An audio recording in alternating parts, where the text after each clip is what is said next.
Thank you so much, Franny, for that very kind introduction. I've been given the impossible task of talking about an entire bookshelf in half an hour. And I love talking about books, so this is going to be a definite challenge, but I'm sure you guys will stop me when I start going overboard. I first want to congratulate the NEH and ALA for this timely effort to familiarize the American public with the diversity of Muslim beliefs, practices, cultural and historical heritage that characterizes Islamic civilizations that basically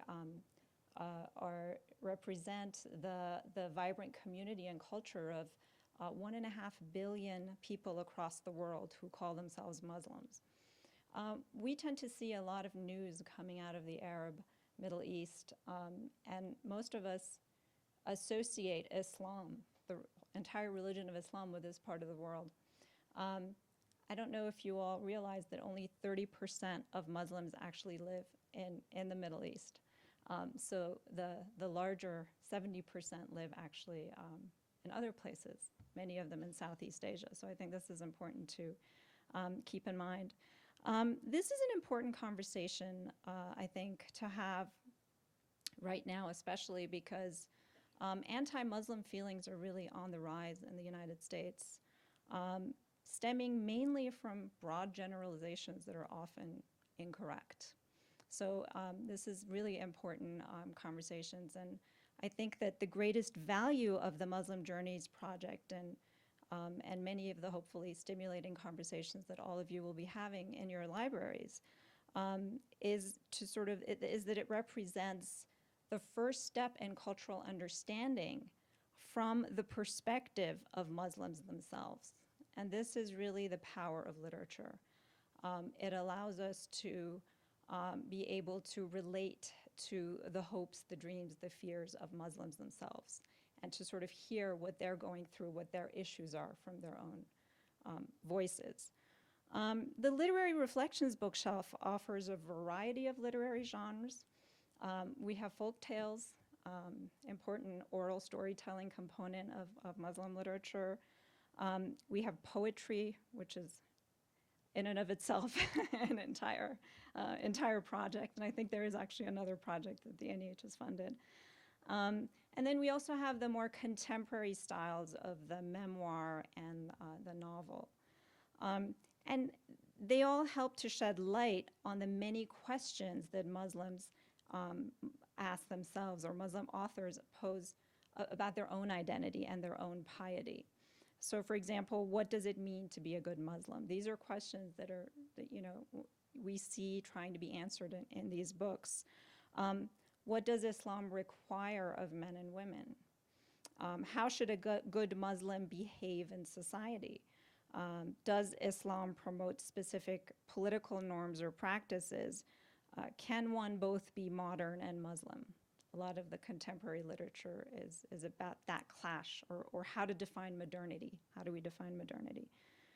The works featured here show that the answers to all of these questions differ from one book to the other, and that Muslims living in different times and different places have sort of their own interpretation of Islamic traditions that meet their own distinctive realities and spiritual needs. So hopefully you'll see that each one of these books approaches these questions differently. I'm going to do a very quick, hopefully, overview of the other books before we dig deeper into Dreams of Trespass. And I'm going to try and sort of establish some common thread or a link between these books. I start with Arabian Nights, which actually most of the Muslim world, or the rest of the world, or most of the world actually, refers to as 1001 Nights. This happens to be a really good translation, and it's for some reason titled Arabian Nights, although I think there is huge debate among Muslims themselves. I will tell you from personal experience that Iranians do not like this, this book to be called Arabian Nights. They don't think it belongs to the Arabs, that 1001 Nights. But in Dreams of Trespass, it actually is referred to as 1001 Nights. So I just want to make sure you realize it's the same book. It's the same tales. These tales basically represent what historians refer to as the golden age of Islam.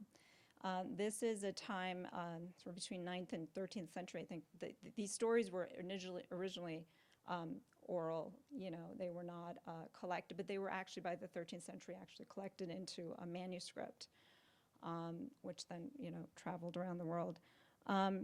But they do represent a time when Islamic civilizations contributed quite a bit to scientific knowledge, to cultural arts, to architecture and engineering, and to general intellectual innovation that many interpret as or attribute to a precursor to the Renaissance.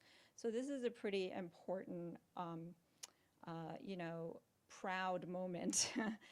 The tales are from this era. And so many of the tales appear in the other books that are on this bookshelf as an example of an idealized past. And when people are having issues, they're having their own existential conflicts, whether it's about social change, as in the Mernisi book, or about, the definition of modernity or the cultural revival of Islam, and we'll talk about these things. The characters tend to refer to these tales as a moment, as a source of inspiration, as a source of strength. And I know that in Dreams of Trespass, for example, you see many of the stories of these tales coming into this period. And also, even though these are quite fantastical and entertaining, they're really meant to entertain. They're often performed in the streets, street theater. And of course, Walt Disney, I think, really loved this aspect of the genies and the demons, in these books, and borrowed from it. But they do actually deal with ethical issues of their times, the issues of justice and forgiveness. So that's, they also play into the stories, that the ethics kind of continue.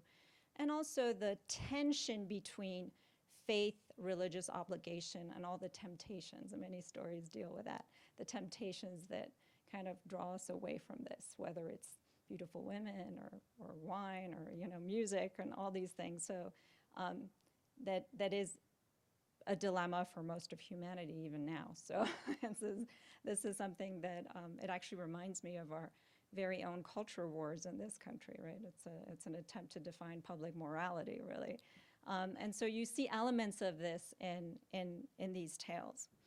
Conference of the Birds is an example of Sufi Muslim literature.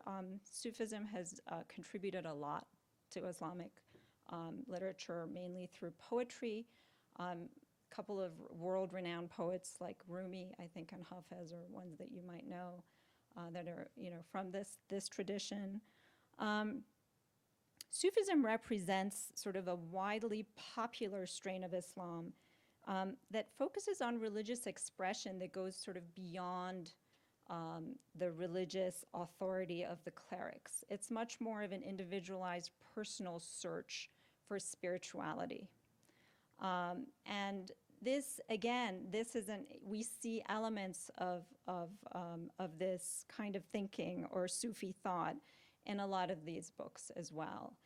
Especially when characters are looking for alternative ways of expressing their religious faith, whether they're trying to go beyond religious strictures, or rules that are imposed on them by a certain authority, or even by an imposed secularism. I'm a political scientist, so I like to talk about these things, but I'll try not to go too much. But when we talk about Turkey a little bit, we can talk about this. And so it's often a direct appeal to God. That's what Sufi literature really represents. And you see that even in Dreams of Trespass when they're arguing about, who made these rules. Often the women are saying, well, this is Allah's earth, this is Allah's river, so elements of that, of this kind of thinking are present there as well. Pamuk's book, Snow, deals with a very contemporary, it's still going on, we see it in the news with the protests in the park and all that, a very contemporary sort of identity crisis among Turkish citizens that encompasses a big rift within society between those who believe that modernity involves the complete eradication of religion from society. This is much more radical than what we have in the United States. It's more along the lines of French, secularism. And these are the sort of the radical seculars.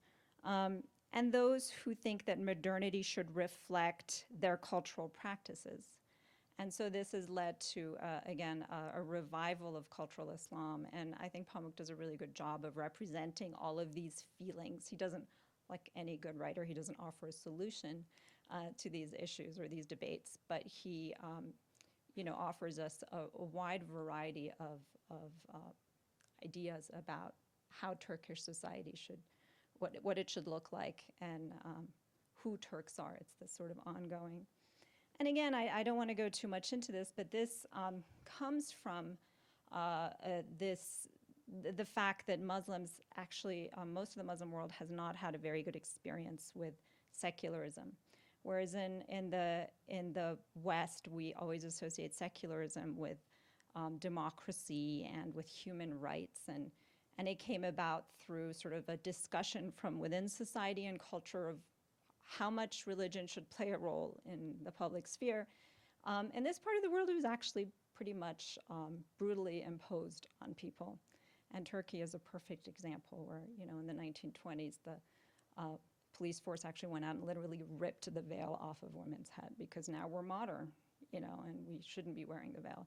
So this is why you have reactions like this, and this debate is still going on.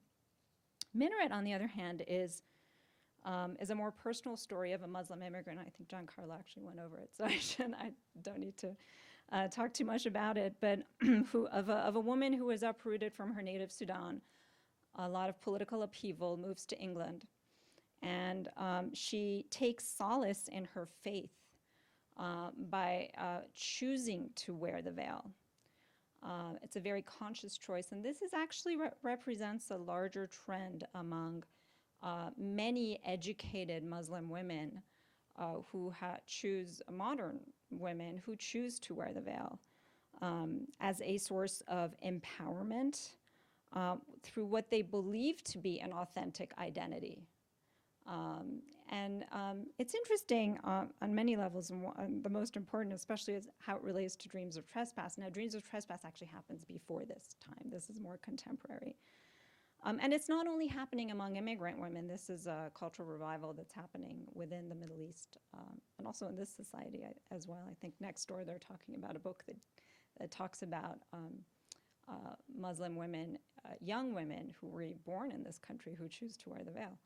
I've had students who do this. So another thing that it does, it not only does it turn the power dynamics in women's dress on its head. So here you don't have men or religious authority telling women that they should veil, but women are choosing to do it. So they're taking ownership of the veil. They're saying, it's mine, and I can do what I want with it. I don't know where this will go, but it's an interesting development. And it also challenges the perception that Islam is always oppressive to women and incompatible with a modern and European way of life. So I think that's sort of important. We can keep these discussions also in mind, talking about Dreams of Trespass, because Dreams of Trespass is really going the other direction. And this is, I think, a book that is often a humorous coming-of-age story about a time in society that's very foreign to American readers and frankly to many modern Moroccans as well. This is a time that is over, and there are no more harems, there are no more in very large families with 8 wives, and so I think she does a really nice job. I hope you all found it accessible. I find it an incredibly accessible book. Of humanizing these women, and we somehow sympathize with their plight.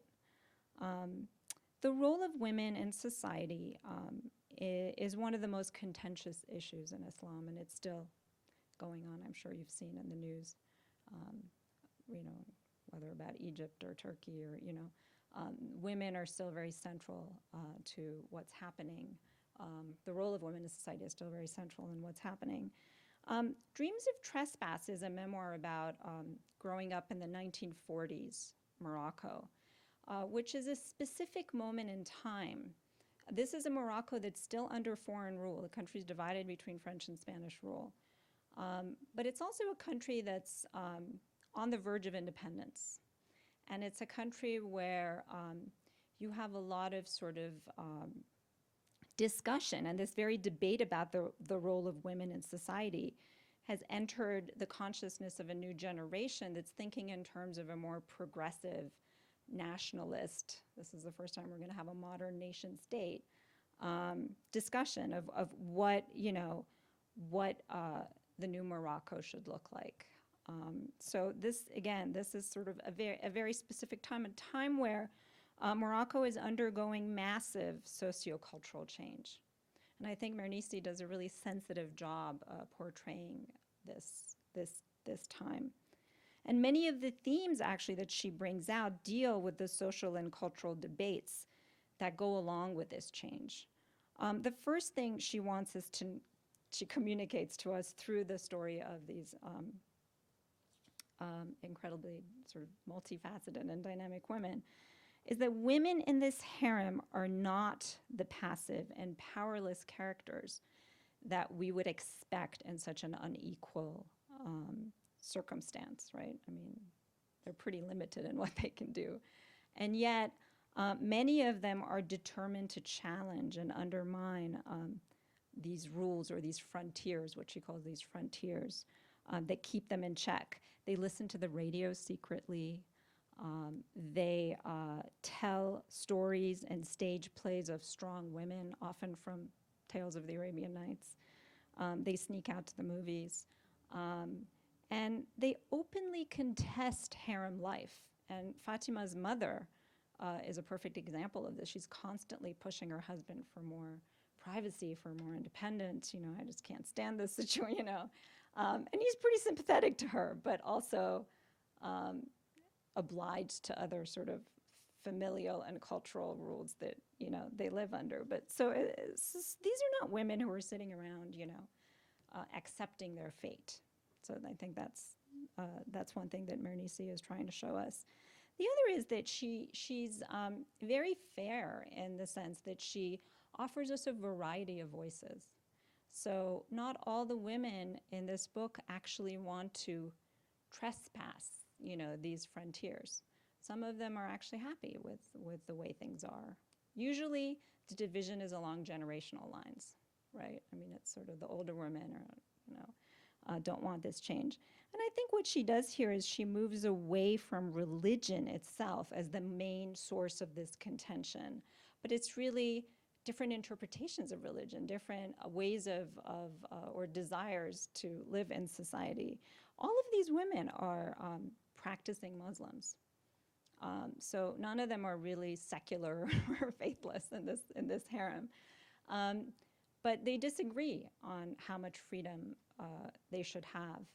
And much of it is generational and also a tradition that is ingrained in a certain power structure, right? That is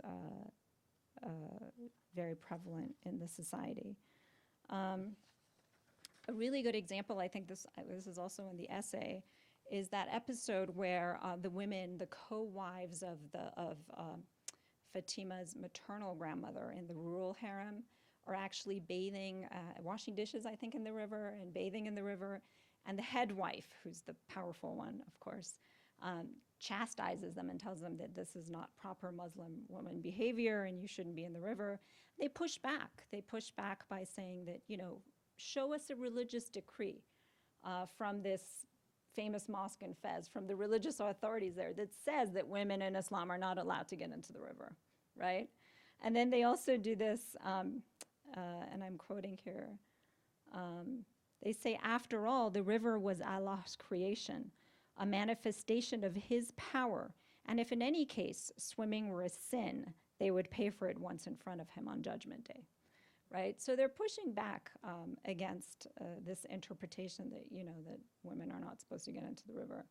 And I think through this exchange, Mernisi shows us that both sort of the traditional and the more modern groups in the harem refer to their faith. They're both sort of going back to their Muslim precepts, right, to defend their own positions. So this is, again, not about, religion or no religion. They're all Muslims. So, and Fatima Mernissi herself is, a very well-known sociologist and feminist, and her entire body of work outside of this memoir is about, specifically about challenging patriarchal readings of gender roles in Islam.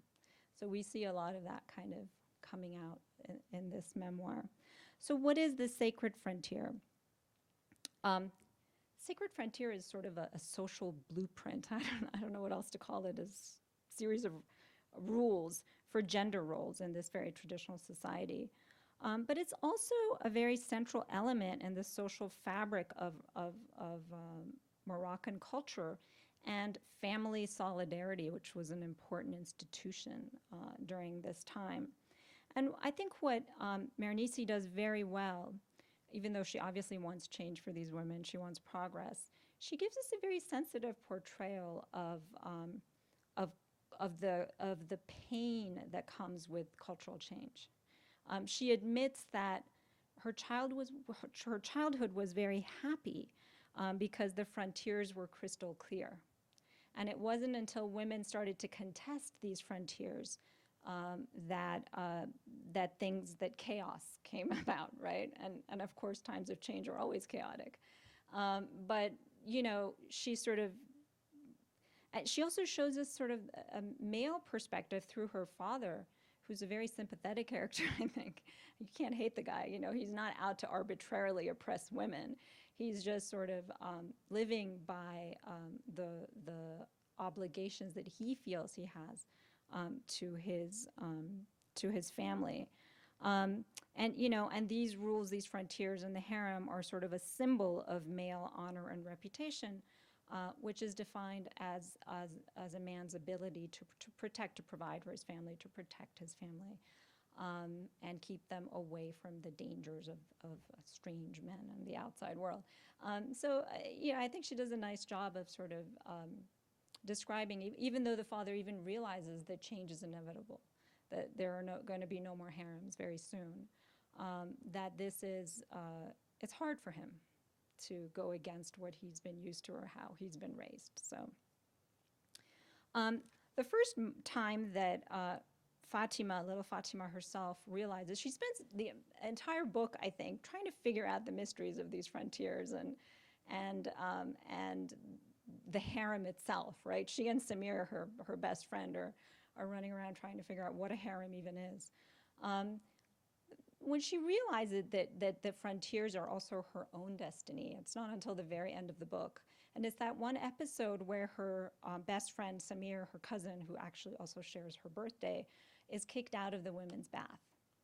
I can't believe that he was 9. I mean, my son, that just tells you that my son took himself out of the women's locker when he was 4. So I can't believe a 9-year-old boy was still in there. But anyway, that's the way things were. And he gets kicked out because he is looking at these women bathers with a man stare, and this is when Fatima realizes that she's really crossed a frontier between childhood and adulthood, and that now she will be on one of the women in the harem describes this frontier as a frontier between the powerful and the powerless. Again, not going back to religion, but talking about it in terms of power, really, and how she is going to be on the powerless side of this divide, and how unjust that is. It's sort of this feeling, and that she's on this inferior position now. But at the same time, Mernissi never gives up on women's agency. Her maternal grandmother says to her, and the potential for progress, says to her, maybe their rules are ruthless because they are not made by women. And when Fatima asks, well, why aren't they made by women? Who are they made by? She says, the moment, I'm quoting, of course, the moment women get smart and start asking that very question instead of dutifully cooking and washing dishes all the time, they will find a way to change the rules and turn the whole planet upside down. Okay, this is her grandmother telling her this. Um, these are smart women. They're very aware of their inferior positions, and are far from passive bystanders. They really know what's going on. And they're really, to this day, very central to the process of social change. Many of these patriarchal rules are about women. So if there's going to be any progress, any change, it has to involve women. And in many of these countries, women are actually at the helm of change. You know, in Iran, for example, with the Green Movement, and even in Morocco, maybe after I finish in the last 20 minutes, I can tell you about a very recent sort of bill for reform of family law in Morocco that was headed by female activists, feminist activists that we can talk about. Harems. Harems obviously are the most restrictive representation of these frontiers, and they're just really just extended family houses. They're not the sexualized fantasy land that we think of, where caliphs have, you know, hundreds of slave girls. It's not that kind of harem. It's a pretty boring harem, that extended family house that just has separate quarters for women and children, and, you know, only familiar men are allowed into. So how do these women feel about the harem? I think this is also important. And the two grandmothers kind of give slightly different interpretations. The most traditional, one of the most traditional women is Lala Mani, who is the paternal grandmother who lives in the fortress harem in Fez, where Fatima is growing up. And she says, actually, she describes the necessity for these harems is to keep women away from men so that they will not be a distraction to the productive and important work that men have to attend to. That's as traditional as you can, right, in explaining this. On the other hand, the grandmother Yasmina, on the maternal side, she lives in the farm that has, quote, an open farm with no visible high walls. So, you know, she says, she admits that even though a harem is supposed to shelter a man's family, it's ultimately unfair to women, she says. And this is interesting because we see that even within this traditional society, there is some variance on how people live and how strict the harem is, from the urban setting to the rural setting. And this is very common in Middle Eastern or Islamic cultures at the time, where Orthodox religion really is very much a phenomenon of the city. It's very urban. On the farms, you know, women have to work. They have to farm. They can't just sit inside a harem. So obviously they have to be more liberal and have more freedom to move around. So I think it's interesting because even within the society, we see some variation. We see the more liberal grandma and the more, you know, Orthodox or grandma. My favorite sort of subversive explanation of the harem is from the cousin, the troublemaker cousin Shama, who gives a very political, very political take on how harems came about. He says that, you know, there's these bunch of men who are competing with one another over power. They want to resolve power rivalries, and they want to choose a leader. They want to choose a sultan. And what they do is they decide that they're going to compete over women. And they start collecting women. And that's sort of how they start this competition, capturing women, I think is what she says. And then she says, now, these women were actually very strong, and she means physically strong. And they resisted these men. And in order to contain them, then they had to put them inside these walls, because otherwise they'd just, you know, bust out of their, their captivity, I guess. It's an interesting analysis because it interprets the inferior status of women in terms of power, again, rather than religion. And women are acquired, women are acquired as male property in order to settle a political competition for power.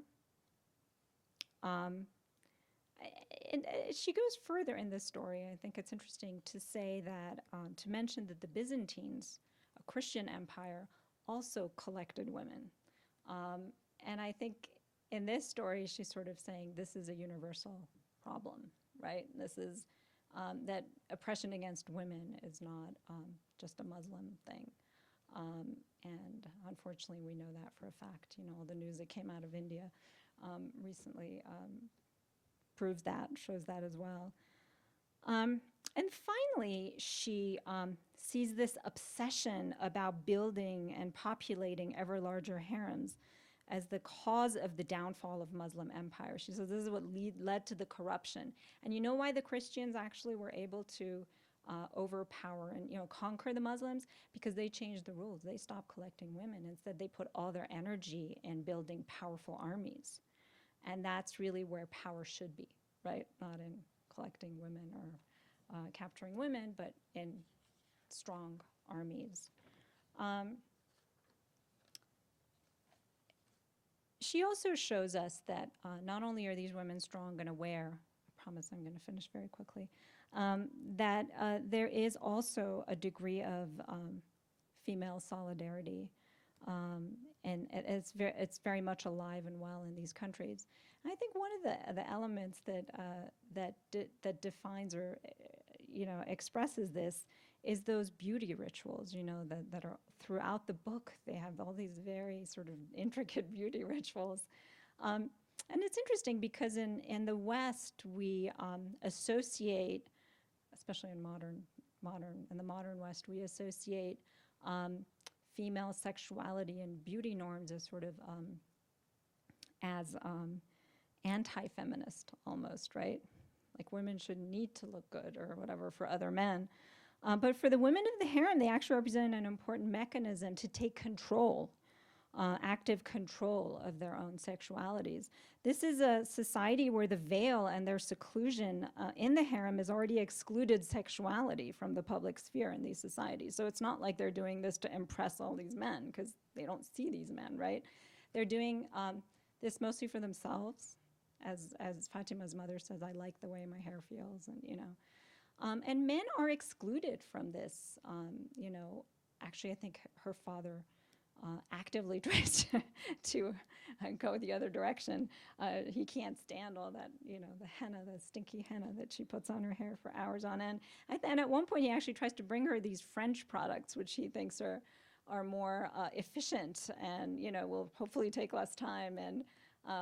And she refuses them. And I think that's also interesting. There's an interesting quote. She realizes after this cousin translates the instructions that these products were made by men in laboratories, right?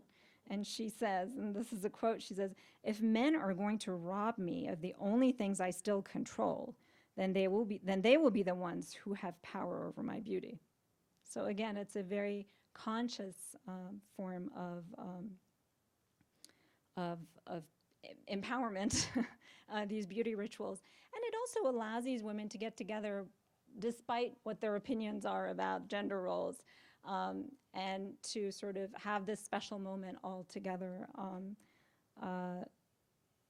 So it does also represent. The other one, of course, is the stories, and I keep saying that the stories from the Arabian Nights are very empowering. But there is one story in there of a very actually not a very well-known princess, a story of Princess Budur. I don't know if you all remember that one, where she kind of impresses this king under disguise. She thinks he's a man, and she gives him his own daughter's hand in marriage. I mean, it's a she, right? So it sounds like one of those Shakespearean comedies.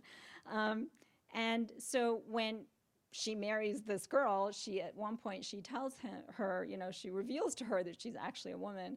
And together they decide to continue this deception and to rule together.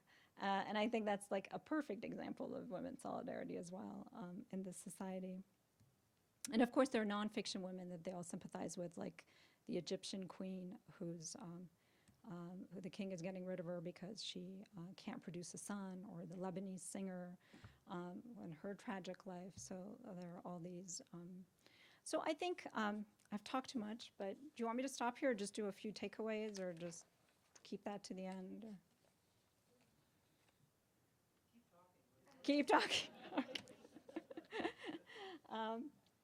So basically, I think the takeaways are in this story are that Islam is not monolithic, obviously, that all living religions are by definition dynamic and constantly remaking themselves to meet the needs of specific times and peoples. That culture can change. You know, a lot of these explanations of Islam versus the West assumes sort of these deterministic definitions. This is the Islamic culture, as if it can really stay that way for more than a few decades anyway. Cultural realignments and renegotiations are always happening, and cultures are constantly changing. And I think that's what she's trying to show us. And that stereotypes of passive women who are helpless victims of misogyny are misleading this part of the world. Not to say that, you know, it doesn't exist, but that women are aware of it and they're fighting against it. And again, women are central players in social change. There's actually, unfortunately, among feminists from this part of the world, this is sort of an aside, I don't know if you want to bring this into your discussions, there is a big debate between the secular and the Muslim and the more religious feminists, what they call the Islamic feminists, but that's just sort of a term, about how women should progress and how women should obtain their rights. And the ones who are more religious actually believe this should be done from within the culture, that change should happen from within the culture. And this actually did happen in 2004. There was a big coup for decades, secular feminists had been trying to change a very restrictive family law in Morocco. Age of marriage was low, and polygamy was still on it, even though most people don't practice polygamy. But you know, these things were still on it, and in 2004 they managed to change it. And the way they did change it was that women worked with, not only did they collect signatures from ordinary Moroccans, but they worked with reform-minded clerics to reinterpret Islamic rules about. So this is the thing I told you anyway. I was going to save it for later. But this, you know, this sort of sense of cohesion, I think, and camaraderie that comes from this kind of feminism, this grassroots feminism, has been very successful and has actually spread to other parts of the Muslim world. I think Malaysia is also right now going in that direction. Iran has attempted it. So, you know, there's a debate. Even Muslims disagree. So I think that's it. But we can keep talking, and love to. I wish I could be at your discussions, but I'll be there in spirit in all of your discussions, library discussions. Okay.